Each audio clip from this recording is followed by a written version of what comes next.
மாதா பிதா வரிசையில் 3வது இடம் பெற்றுள்ள நபர்கள் குரு. நமக்கு இந்த உலகை கற்பிக்கும் ஆசான். குருகுல கல்வி முறையிலிருந்து வகுப்பறை கல்விக்கூடங்கள் என மாற்றம் ஏற்பட்ட போதிலும் மாற்றம் காணாதவர்கள் ஆசிரியர்கள் மட்டுமே. வெறும் ஏட்டுக்கல்வியை மட்டும் போதிப்பது ஆசிரியரின் பணி அல்ல. அவற்றையும் தாண்டி வாழ்க்கையை வாழ கற்றுத்தரும் ஒழுக்கம், ஆற்றல், ஊக்கம், தன்னம்பிக்கை, விடாமுயற்சி, பொது அறிவு போன்றவற்றை கற்றுத்தரவும் வேண்டும். இப்பணியை செய்வதற்கு தன்னலமற்ற தியாக மனப்பான்மை கொண்டவராகவும் ஆசிரியர் பணியை நேசிப்பவராகவும் இருக்க வேண்டும்.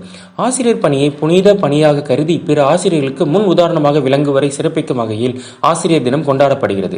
அப்படி செயல்பட்டவர் சர்வப்பள்ளி ராதாகிருஷ்ணன், நம் நாட்டின் முன்னாள் குடியரசுத் தலைவர். இவரை கௌரவப்படுத்தும் வகையில் இவரது பிறந்த நாள் ஆசிரியர் தினமாக கொண்டாடப்படுகிறது. 1962ஆம் ஆண்டு முதல் இதனை கொண்டாடி வருகிறோம்.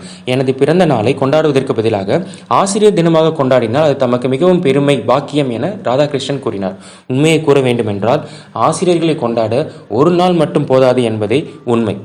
நன்றி.